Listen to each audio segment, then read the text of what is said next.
manager, as well as the interim planning and development director. So welcome. We're very happy to have everyone here this evening, and thank you for taking a bit of your time to spend with us as we dive into our Code Connection session number 3.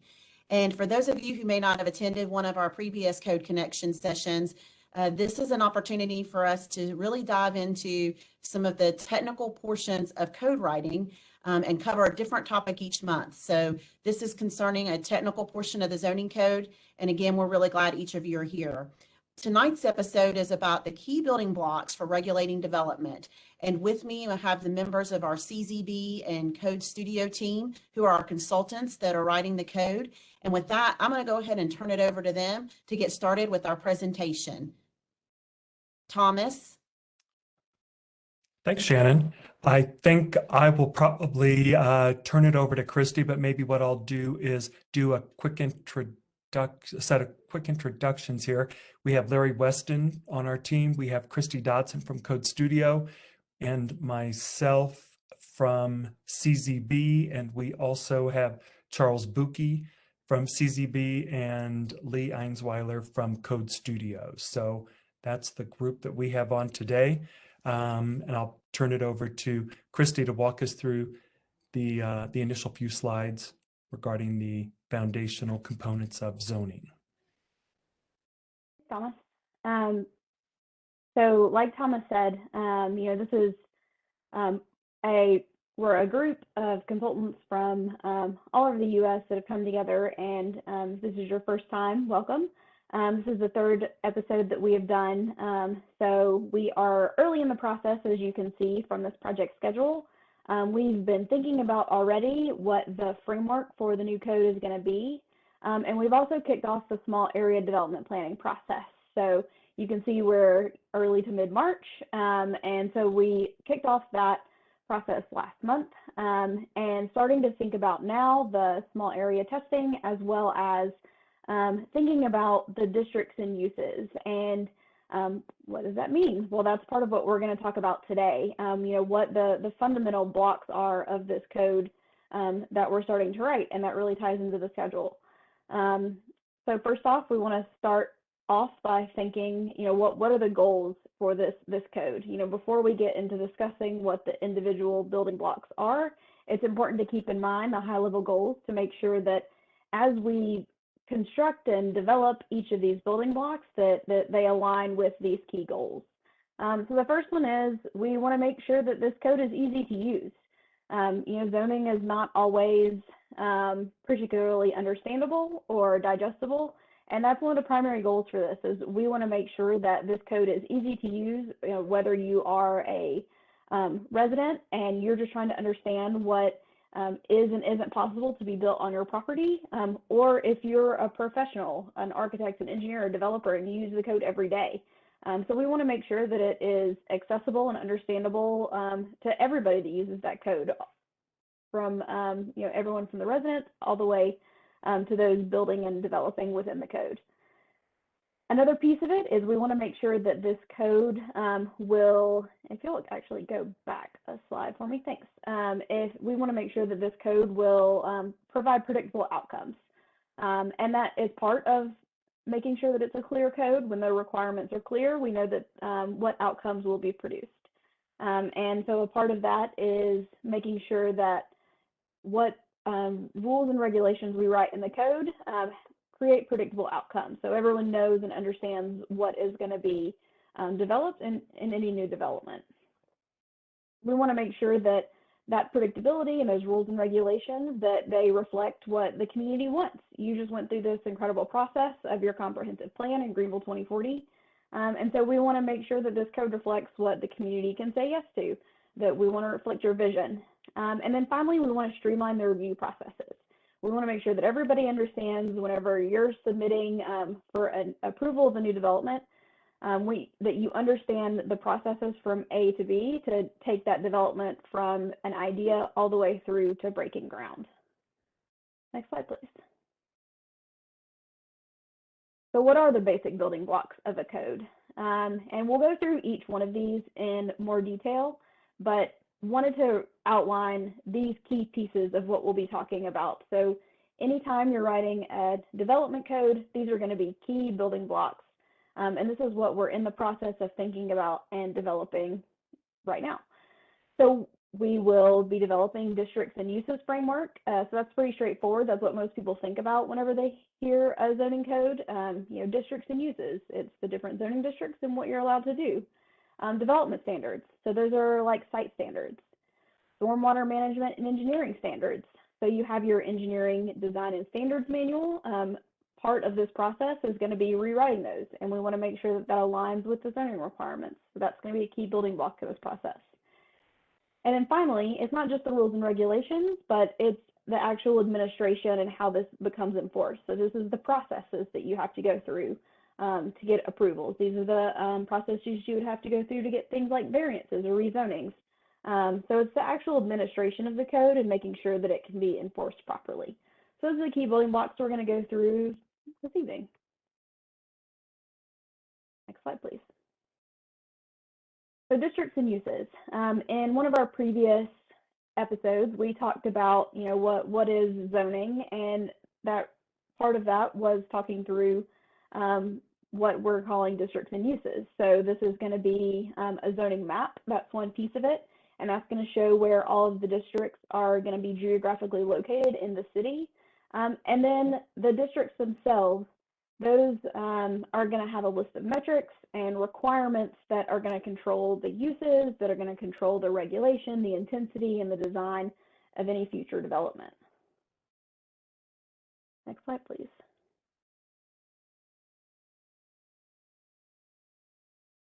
So to give you an idea of how these different districts start to be arranged. So in the next few slides, you will see some example pages from other client communities that we've worked with. So this is just an example. We will be curating and developing what this organization of districts looks like for Greenville specifically. But to give you an idea of how we generally approach this organization, generally we have sort of groups or categories of districts. So in this particular community, we have a set of residential districts, of business districts, mixed-use districts, and industrial districts. And then within each of those are separate districts that have different requirements. So the business one is a good example to look at. So you have neighborhood business, general business, and heavy business right in the middle of the page. And each of those districts in that business category are going to have separate standards. So a neighborhood business, for example, is going to have specific design standards and use standards that are appropriate for sort of your neighborhood commercial context. Versus a general business or a heavy business, those are different contexts. So you're going to have different requirements, different standards, and even different uses allowed. Those may be more auto-oriented uses, whereas a neighborhood business may be more pedestrian-oriented.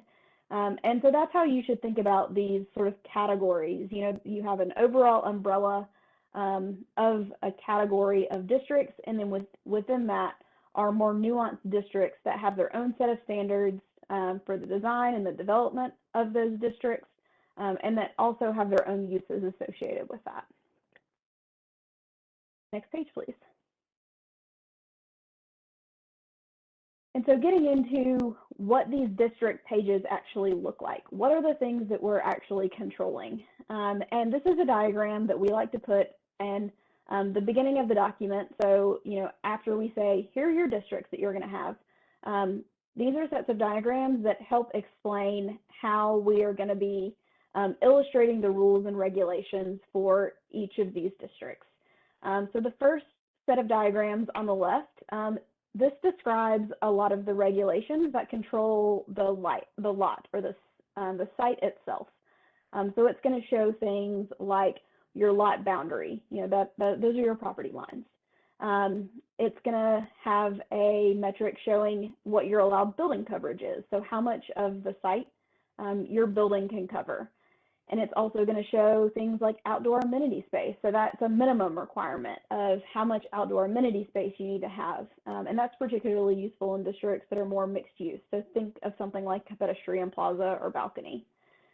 Other site regulations that we will be applying metrics to are things like buildable area, you'll see that we have illustrated the building footprint in this diagram, the one on the bottom on the left. Pedestrian amenity space, a build-to zone. So these are things like your setback requirements, where your building has to be located on the site. And so this page describes what these different colors and line weights mean, so that as you get into your district page, you can start to understand how the metrics get applied to development in a very graphic way. The second set of diagrams, once you understand what your site is and how your building can be laid out on the site from a footprint standpoint, that's when your building diagrams come in. So this addresses a lot of your massing, a lot of your height requirements. And that's what the top diagram's really showing. So that dashed line, that's your bulk envelope. So that takes into account your setbacks, it takes into account how tall your building can be, and it helps illustrate your building must be within this envelope. And then the red is an active depth requirement. And so that is a regulation that we like to put in place that requires active uses, things like a residential unit or a retail space. It's essentially any space that a person can inhabit versus an automobile. So we want to be sure that we line our buildings along the street with active uses that start to engage that pedestrian environment and create a really friendly and welcoming urban form. And then the second diagram on the bottom of that building really gets into what some might even consider some architectural standards. So it's not just addressing the mass, it's not just addressing the scale of your building, it's actually getting into things like where your parking needs to be located, what percentage of windows you need to have on your facade. And again, that really is facilitating that engaging pedestrian environment. Minimizing things like blank walls. So we have a requirement that says what your maximum blank wall can be, and then even what treatment of those blank walls are allowed, and how often your entrances need to be along a street. And so that goes all the way from your site down to what your building requirements are. And these are, if you'll flip to the next page for me. Thank you. These are requirements that are all laid out on every district page, and then the requirements themselves get labeled and they get numbered on the district page. So each district will have this set of pages, and it illustrates, just as those conceptual diagrams that we had in the slide before, it illustrates what those specific requirements are for that specific district. So like I mentioned previously, different districts are going to have different requirements for this. And so this starts to lay out, you can say, okay, my parcel in this example is district MX1. And so I can go to this sheet and look and see, based on my district, what exactly the metrics are that are controlling the development. And again, this is laid out by zoning lot, so that's your building coverage, your setback requirements, all the way up to your building requirements, which is going to control your height, your massing, your window fenestration, what your active facades need to be. And so each district will have this set of pages outlining all of those requirements. Next slide, please. Uses. So up to this point within the district, we have essentially talked about the physical requirements of the building. We haven't really touched on what uses are allowed in those buildings, but that is part of the district. So each one of these districts will have permitted uses. So those are uses that are allowed by right in that district. Conditional uses, so that's something that you currently have in Greenville and will continue to have in the future. And that is a set of uses that are allowed if a certain set of conditions are met, hence the name conditional uses. And then special exceptions.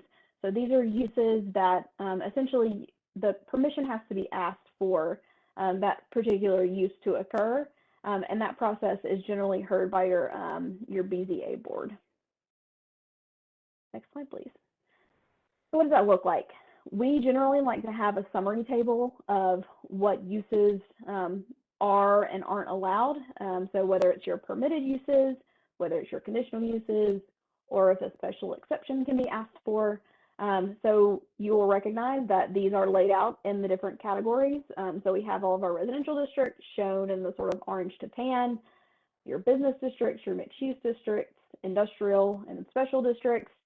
And the idea being that this is all laid out in a summary fashion so that you can go in and whether you're looking at your specific district, which you can find in the columns, or if you're looking for a specific use, maybe you say, I want to build a 2-unit living.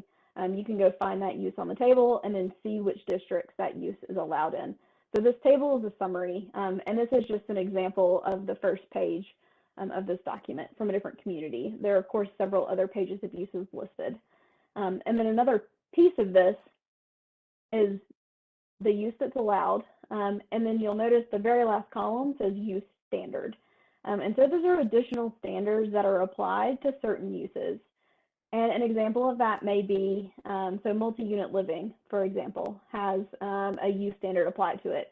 And that use standard may include things like a fencing requirement around the property or a buffer requirement if that multi-unit living abuts a single-family residential property. And so there are additional requirements, but we try to link that in the table itself so you can look and see not only what uses are allowed, but what additional requirements you may have to incorporate into your site for those particular uses. And it's all summarized in this table. Next slide, please. Thank you. So that's district and uses. The next thing we're going to talk about are development standards. And these are a little bit broader of an umbrella, and they cover any development that happens. So your districts are sets of standards that are applied per district. Your development standards in general just apply to any development. So it's things like some architectural standards, parking requirements, landscaping, lighting, signage.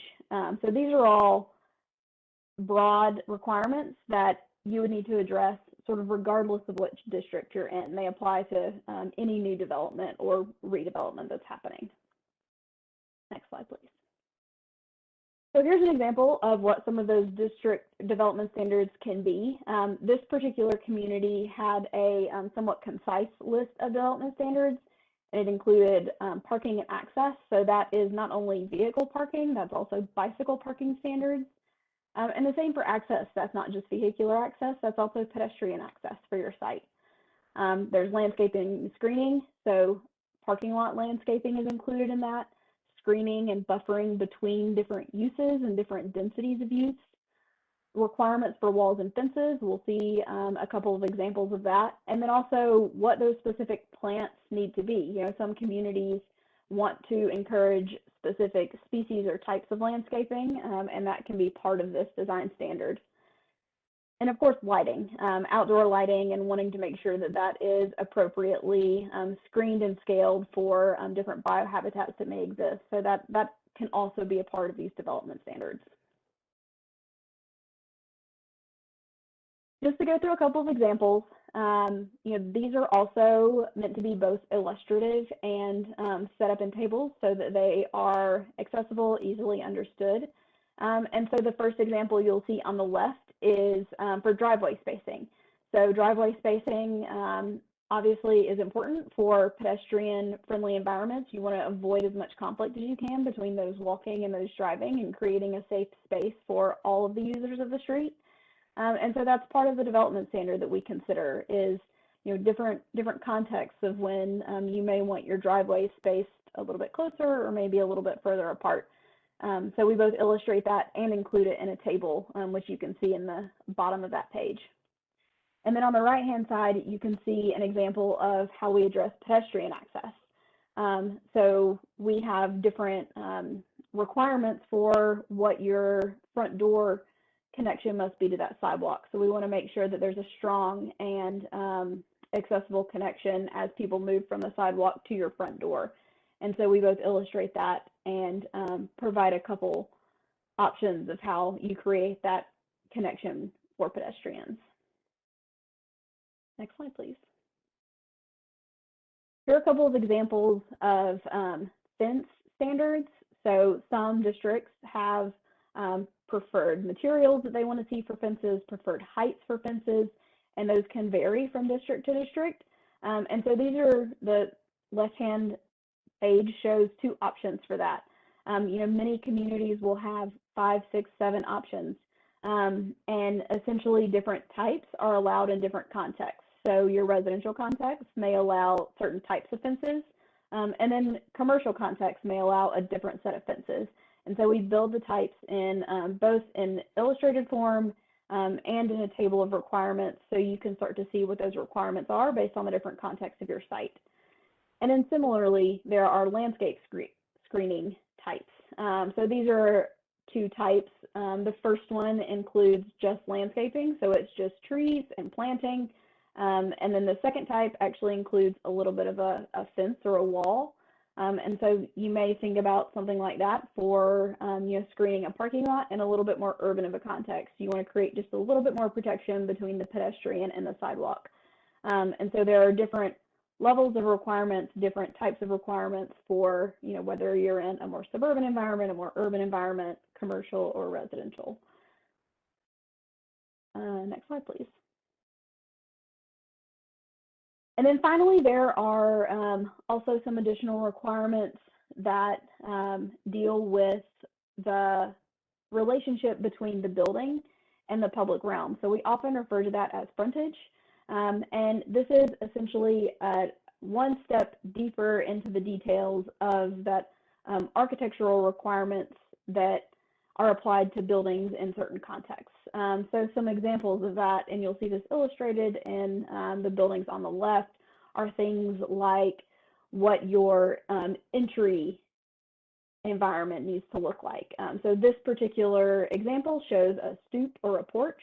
And then we go in the development standards and lay out what the sizes or scale of those different entry requirements need to be to make sure that there is an appropriately scaled entry and facilitation for whatever that context may be. So this is a very residential context, and that entry element may look different if it's in a mixed use context. And so it's starting to speak a little bit to the architectural standards.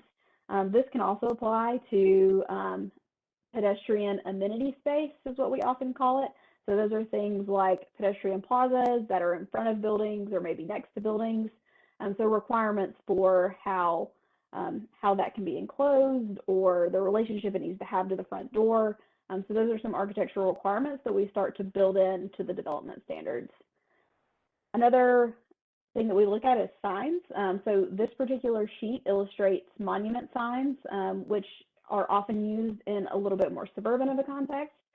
We also have sheets that describe more urban signs. So a pedestrian-oriented sign that may be hanging off the side of a building, for example, that's more pedestrian-oriented, whereas a monument sign is more auto-oriented. And of course, there are requirements for each of those signs, how big the letters can be, how big the sign itself can be, and that's all labeled and enumerated here in these tables. So it's an easily accessible and understandable format. And I will hand it off to Thomas, who is going to talk about some other elements of the development code. Thanks, Christy. So we just have a few more slides that we wanted to walk through to make sure that people understood some of the maybe not so apparent components of a development code. And so before we jump into the next slide, or this is fine, but before I discuss stormwater management, it's worth noting that engineering design specifications are also generally incorporated by reference in a zoning code and will be in this development code. And so as we work through the zoning and much of the detail that Christy outlined, there are other components: sidewalks, construction standards, widths, road standards, road widths, rights of way requirements, those kinds of things. They're also addressed in what right now is called the Engineering and Design Specifications Manual. So we'll be looking at that information as well. But one of the primary kind of environmental aspects of that manual is stormwater management. And so we've just got a couple of slides here relative to stormwater management. It is what it sounds like. It's how do you manage stormwater? So it's a relatively simple concept, but simple is not always easy to address. And so we all intuitively understand that as rain falls onto our community, much of it is absorbed into the landscape. That which falls into the landscape is absorbed to its to its capacity. At that point, it starts to swell, and runs off into rivers, streams, etc. That's complicated by the fact that certainly rooftops and sidewalks and streets and driveways and parking lots, those are impervious surfaces. And so the water simply runs off of that surface into the landscape area, expediting and increasing the runoff flow into the rivers and streams. And so once those reach capacity, it does create a flooding issue. There are degrees of flooding, of course, in our streams and rivers. And so it is not only an environmental issue, but it is also a safety issue. And so if you go to the next slide, it's something that we do want to make sure that we address pretty clearly in the code. And so what we're looking at is certainly the volume concern.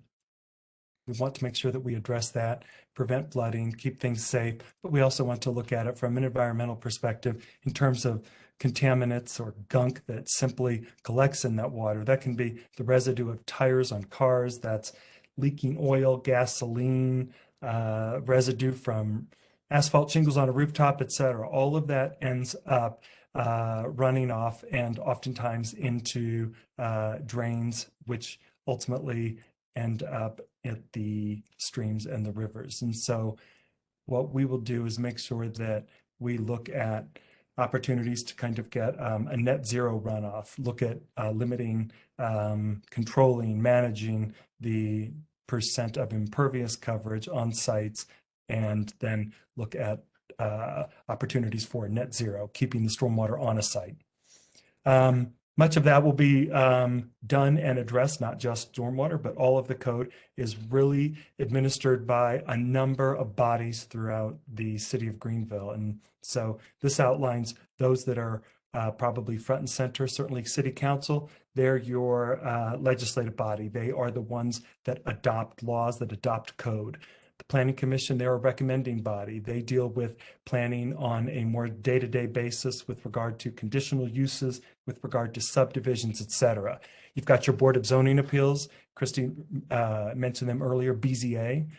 They'll address things such as special exceptions, but also more commonly variances and waivers. So deviations from the code that must meet certain state and local criteria to be awarded. And you've got your design review board that you've got a couple of them. You've got one that addresses right now that addresses multifamily units throughout the community. And you've got design review board, you'll hear them referred to as DRB, that addresses the architecture and design review within the downtown area or the C4 district. And then you finally have the planning department. These are the planners, the staff who put it all together and make sure that all of those entities have the documents that they need. And so as we work through this code, we want to make sure that we kind of create this permit portal, this portal that is easy for developers, builders, and residents to submit applications to and get information from, and also to ensure that those applications pass through all of these other entities, in addition to other departments. It may be engineering department, it may be the public works department, et cetera. So just ensuring that that moves as efficiently and smoothly as it can. And I think that that generally wraps up our presentation today. Again, our focus today was really districts and uses framework in conjunction with the development standards. We just wanted to make sure that you all understood that some of the additional engineering components and administration will be addressed as well. And we'll discuss those in more detail in subsequent webinars. Shannon, Thank you, I'll turn it over Thomas. to you. Thank you, Thomas and Christy. Appreciate that. So we if you want to put in a question in our question and answer box, we'll be glad to take that. And if we can't answer it tonight, we will take them and answer them and post them on the website. I would like to also remind everyone that we do have our Greenville Development Code website. And I would encourage you to visit our page often. I think that we can, MJ from our communications team is on here, and she can put the link to our page in the chat or in the question and answer box so you all can see that. But we update it often, and we do put out a monthly update. And I would encourage you all to go and visit, read those monthly updates, and watch our 2 previous code connections if you haven't seen those before. So I'm going to start with a couple of questions of my own, if that's okay, and just kind of try to get this conversation started a little bit. Christy, I think that one of the questions that we get asked at the planning department many times is a lot of people are confused about floor area ratios, and especially sometimes as it relates to lot coverage. Would you mind explaining floor area ratios and lot coverage? Sure. So lot coverage, and I will caveat that say lot coverage and building coverage are two different things. So lot coverage in general is just the impervious surface that is covering your lot. So that is your building footprints. Those are generally sidewalks, driveways, any accessory buildings like a shed or a garage that you may have. So add all of that together, and if you take that square footage of all of those footprints and divide it by your lot size, that gives you your lot coverage. Your building coverage, simply enough, is just those building footprints, that square footage divided by your lot coverage. So those are a little bit more self-explanatory. Floor area ratio is a very plenary term, and if you Google it, there are some really great diagrams that help explain this, but I will do the best I can verbally. And it is truly a ratio of your floor area. So generally that is the built area. So think of your house, your square footage of your house, and it is divided by your lot size. So that's where the ratio comes in. So for example, a floor area ratio of 1, that means that the amount of built square footage on your lot is exactly the same as your square footage of your lot. So your building is essentially the same square footage as your lot. That doesn't necessarily mean that your building is covering the entire lot. So for example, your building may be 2 stories. And so that means that if you have a 1,000 square foot lot, maybe you have a 500 square foot building and it's 2 stories. So you still have 1,000 square feet of building and you have 1,000 square feet of lot. It's just oriented differently. There's some great diagrams. I encourage everybody to Google it. Thank you. And then my other question before we go to a couple of the other questions is, there's been a lot of conversation recently about the need throughout communities for parking reform. Many of the existing parking tables that are in older zoning codes, such as ours, look at parking based on individual uses. As we have seen a lot of change in development within the city of Greenville, we see a lot more mixed use developments and or even mixed use districts that have a need and a reliance on shared parking. Can you talk a little bit about how you all plan to address parking in the new code as part of one of our building blocks? Yeah, that's a great question. One of the primary things that we like to do is not only look at the use, but the context of that use. So for example, a retail space in your downtown is in a very different context than a retail space out on the edge in a suburban strip mall. And there are different ways that people could get to those sites. In a downtown environment, it's much more walkable. You don't need as much parking associated with that use. So that's one thing that we're going to look at. You know, there are many contexts in Greenville. Another example is adjacent to the Swamp Rabbit Trail. That means you have some multimodal access. Maybe you need less parking in those areas because people have different ways of getting to those buildings. Also with mixed use, the great thing about that is there are opportunities for shared parking. So when you have residential space and it's shared with office space, in general, you know, COVID has changed that a little bit, but in general, residential uses, they need the parking in the evening, and the office space, they need that parking during the day. And so there's no reason to provide twice as much parking. You can have users share those spaces. And so that's another thing that we try to build into our code. And there are a lot of national resources for that, of best practices. So ULI is a good example that they have a shared parking ratio that talks about what a sort of best practice starting place could be for looking at how you can share between different uses like office, residential, commercial, things like that. Thank you. And for those who are on the call who may not know ULI, that's the Urban Land Institute. And because sometimes us planners, me included, talking alphabet soup. And and so, but they updated that their models in 2019, if I'm correct, on their updated parking shared parking models, and it's it's a great resource. So we do have a couple questions I wanted to ask you as well. And I can answer this, but if someone wants from the code team wants to answer it, the first one that I have is, which part of city government generates changes to the building code? The building code, typically you all use, your building code is based on IBC, the International Building Code. And so typically most communities follow the International Building Code. There can be some components where you make revisions accordingly, but that is typically done as part of a separate code. The building code is through the building department. It's where building permitting happens. And it is typically independent of the development code, which typically is land uses, district standards, and development standards. Thank you, Thomas.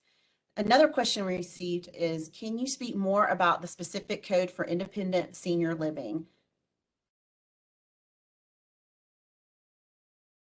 Is that question relative to the allowance of independent senior living? Where could it be allowed, or building types for that? I think maybe you could speak to building types and use, and then if we could get some clarification, but we can talk about that as part of it. But yes, I would say let's start with building types and then specific to the use, because we do have a use classification presently in the code that covers that. So I'll certainly let Christy answer this. She probably has more experience with this than I do. But typically, the assisted living would maybe an allowance that is also in the districts that are also allow for multi-unit development. And so depending upon the size and the stories, it's more often than not the case that assisted living is in the multi-unit zoning districts. There are opportunities for mixed use where assisted living can also locate in commercial districts, and that's probably something that we'll have to dig into in a little bit of detail, but Christy may have more specific information regarding that. Yeah, Thomas, I think that was a great overview. The only thing I would add is sometimes when there is an assisted living or a senior living subset to multifamily, there may be some, we talked about use standards.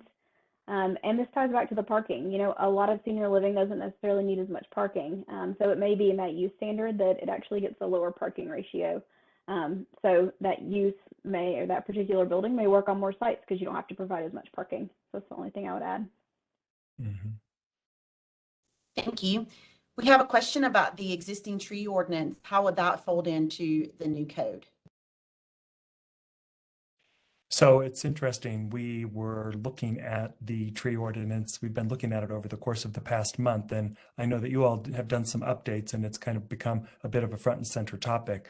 Our intent is to take the tree ordinance, look at it, and incorporate it into the new development code. It's an important part of that code. I know you guys have done a lot of work with heritage trees, percent coverage, canopy, et cetera, and so that would carry over into the new code. Thank you, Thomas. The next question that we had, and I think this is a really interesting one, and a lot of this comes down to state enabling legislation, but there's a specific question about having different subdivision standards for existing street grids versus new internal subdivisions. And so what I think the point of that question is, where you have subdivisions on existing streets, would that have a different standard than if you're creating a new subdivision on, as we call a greenfield site? So I'll take a stab at this. I think that if there is a new subdivision development, are you asking would the street standards be different, or would there be different street requirements within that in terms of maybe block requirements, for example? Subdivision standards. So I think it would be both street and block, Thomas. And so I think that we would look at street standards that are appropriate to neighborhood standards. So the subdivision would incorporate typical neighborhood street widths, rights of way, et cetera. But I also think that there would be recommendations for maximum block sizes allowed within a subdivision, so that you kind of encourage that walkability, that grid pattern within a subdivision. And part of the, this isn't exactly what the question is asking, but something that we're also thinking about is, as subdivisions occur, and they may occur sort of in the heart of the existing neighborhood, part of what we're also thinking about is how that subdivision relates to a lot of the existing houses. So we want to make sure that subdivisions that, houses front on streets, and that streets, even if it's an existing street, that it has that pedestrian feel, that there's a front door on it, that it's not lined with a fence that's too tall, for example. So we want to make sure that those subdivisions, that when they happen in existing neighborhoods, that you still get that meaningful pedestrian access, that front doors on streets, porches along streets, sort of best urban design practices like that. Thank you, Christy. And adding on to a little bit to my question from earlier concerning parking, we do have a question that says, taking into consideration the parking issues within the city, is the group going to consider requirements for alternative modes of transportation on new developments, such as requiring bike parking, storage, etc.? Yeah, absolutely. So that's one thing that we build into as a best practice, really, making sure that there is a required amount of bike parking. And often communities want to see both short-term bike parking, so that's sort of your exterior bike racks, and what those bike racks specifically can and can't look like. Some of them are a lot easier to use than others, so making sure that they're good usable bike racks. And then some communities also want to have requirements for long-term bike storage. So these are things like in a multifamily building, for example, having things like a bike room, or maybe a kind of cage set up in the parking deck is another example of that. So it's that difference in short-term and long-term bike storage. And as a best practice, we include a lot of those into the requirements. So it's not just vehicle parking, it's also multimodal parking. Thank you. There is a question also about access to private property. Will the code address access to the private property, for example, private streets and private sidewalks? So I would say this, I would say if it's a private street and it hasn't been dedicated publicly, I think that there will be some limits put on the community, right? But if it is a privately built street that has been publicly dedicated, which would be a recommendation that we would make for all development moving forward, public works and engineering moving forward, then that would have, of course, public access easements. So there would be freedom of movement through there. But if it's a private HOA, there are certain limitations to what the code can require. Thank you, Thomas. How will the code apply to the redevelopment of existing buildings? And we do have a lot of existing buildings, and I think I think this is a good question about older buildings and lots that may not be able to comply with these new standards. Will there be flexibility in the code to permit, encourage infill redevelopment? And that is an issue that we in the planning department face quite often, is redevelopment of existing sites that, it's because of wanting to try to keep the existing building on site, it does make being able to meet some of the other development standards difficult. Will the code be able to address that? Yeah, this is a good question. We heard this when we were in town a couple of weeks ago with one of the neighborhood groups that we met with, and that was their concern. They were concerned that some of the older buildings in their neighborhood were maybe they were maybe they had a larger lot coverage than the zoning allowed, for example, but they were existing non-conforming structures, which means they existed prior to the current code being implemented. The answer is yes. We do want to look at exceptions for those buildings. Maybe an exception if we have to work through this, but it could be if a building is over 50 years old, there could be an exception for parking. There may be exceptions for different site requirements, et cetera, in an effort to be able to leave that building on that site, preserve it, and help encourage its reuse and rehabilitation if that is necessary. So that is a question we have heard before, and that is something that we are looking into. Yeah. Thank you, Thomas. And we have another question related to parking and bike parking. that we have requirements for parking, but will we also be looking at requirements for sidewalks and infrastructure for bus stops? Yeah, absolutely. So sidewalks and even street planting requirements. So those are things that are built into the district. So any new development would have to have, a certain level of streetscaping, a certain level of sidewalk, and that of course changes depending on your context. So residential development will have one type of streetscape requirement, and a mixed-use development in a more dense area will have another type. The question about bus stops,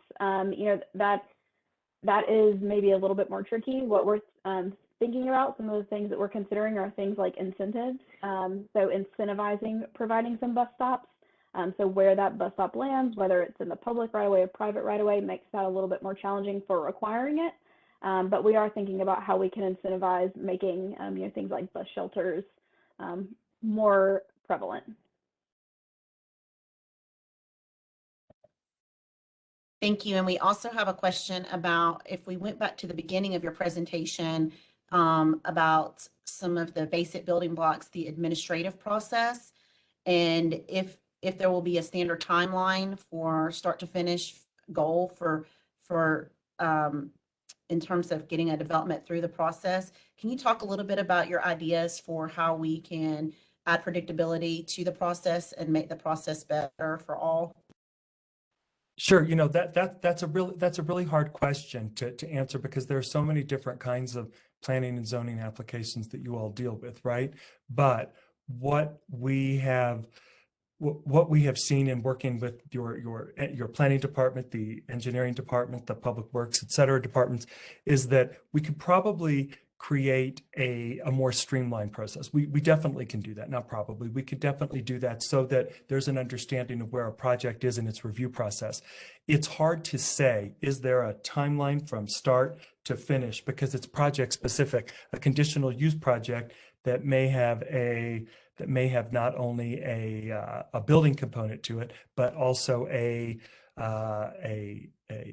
site development and stormwater component to it, will have a different review process from, say, just a couple of houses that have been recommended for a subdivided lot. So I would say that a specific timeline is a really hard thing to nail down. But I think that what we can do is ensure predictability and understanding in terms of where a project starts, whether it's with the planning department or engineering department. That of course depends on the project, but we can give a recommended timeline, and there would be an understanding of who's accountable for what at what point in the timeline. And so you would know exactly where a project is, or an application, I should say, is in that review process. But it does vary from project to project. And so a one-off number, a one-off duration is really hard to convey. Thank you, Thomas. And I would add too that some processes are actually, the timelines are held fast or dictated by state enabling legislation. So for example, some projects have to have a certain turnaround time in order to meet state enabling legislation. And so there are some processes that not only are just left up to the local jurisdiction, but may come from state law as well. We did have another question that came in about that. I think this is interesting, that in terms of stormwater runoff, are green roofs considered pervious lot coverage?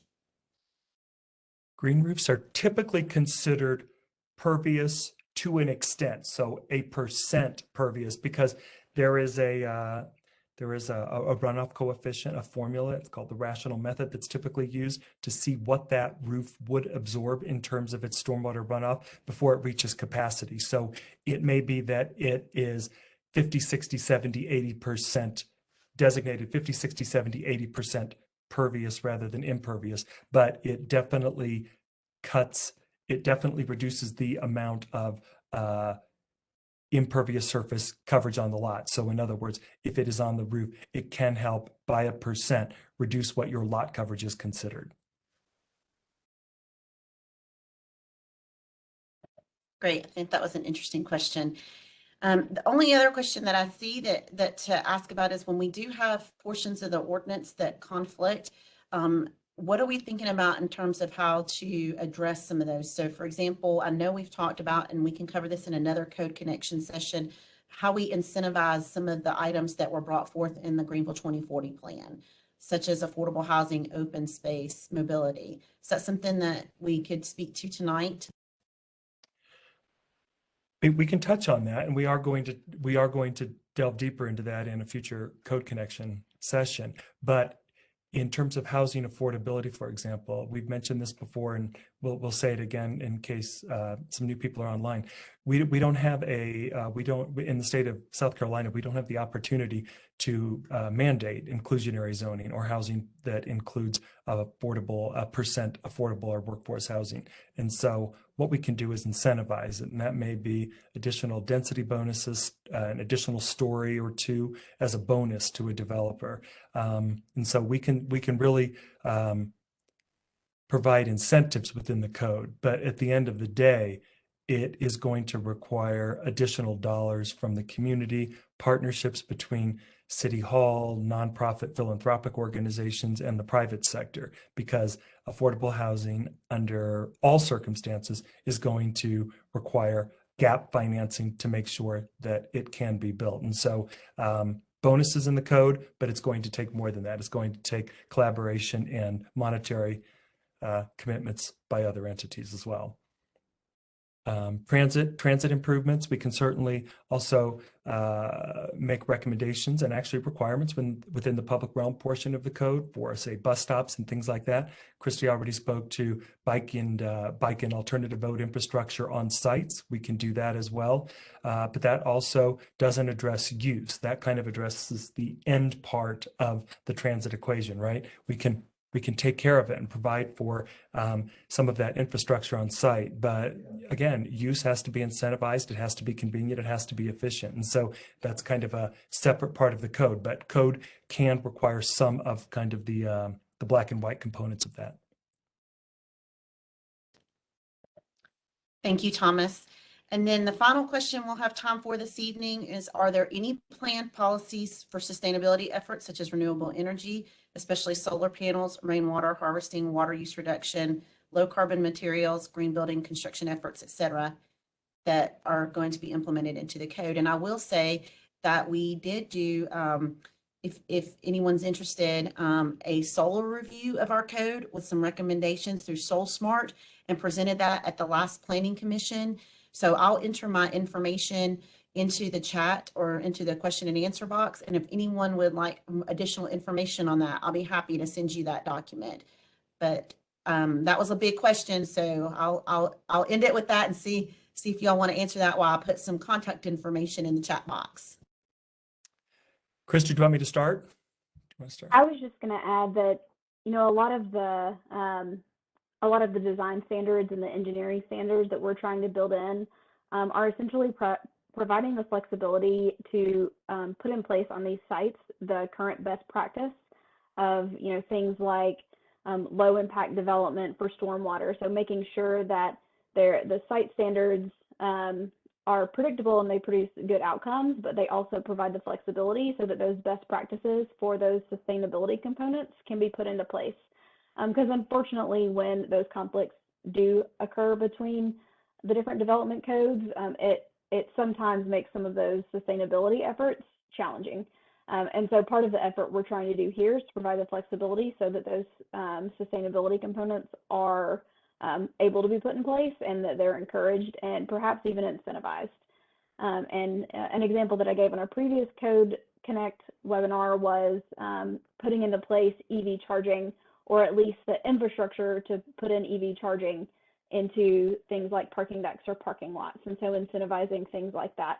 You know, some of the issues that are particular to buildings are often building code related. So as Thomas mentioned, that is, you know, a different set of code requirements. But one thing that we are making sure in both the zoning and the engineering standards is that we certainly don't want to create any barriers for these sustainability efforts, and we want to incentivize them in ways that we can. Yeah, the only thing I would maybe add to that is most of these would end up being recommended as incentives. They weren't goals or priorities as part of GVL 2040, but in terms of recommending and incentivizing, absolutely. In terms of encouraging, absolutely. Some of these are international building code issues, and as the building codes continue to progress, you'll probably see more mandates toward some of those standards. But right now, they're in existence at a certain standard in the International Building Code. But with that being said, I would note that things such as rainwater harvesting, et cetera, we can start to really incentivize those as a tool to address stormwater runoff, for example, right? It could be one of a few tools in a toolbox, but all of them are aiming toward sustainability and offering a variety of options to address some of those issues. So definitely encourage and incentivize, yeah. Thank you, Thomas. Thank you, Christy. Well, we had some great questions this evening, and thank you so much for the great presentation and the information. I think this is a lot of fun as we learn more about specifics to zoning. And I think that I really appreciate everyone who attended this evening, and I appreciate the team taking their time once again to be here this evening to help our community learn more about zoning. And so thank you very much for being here. The information about where you can contact us has been added to the chat. I encourage anyone to reach out to myself with the planning department, any member of the planning department, or Chris Kershak, who is our project manager for this project. We'll be happy to answer any information or questions you might have. I also want to thank our communications team who help us every week get here and make sure that we have all of this information presented so beautifully. So thank you to them for their teamwork on this. And thank you to our planning staff for all their hard work and efforts as we go through this zoning code process. So with that, I will say good evening. We will have the recording of this posted within the couple of days on our code connection site with our Greenville Development Code, and any other question and answers that we were unable to achieve this evening. Does anyone from the Development Code team have anything to add before we sign off? We're good, thanks. Thank you all. Have a great evening. Thank you. Thank you.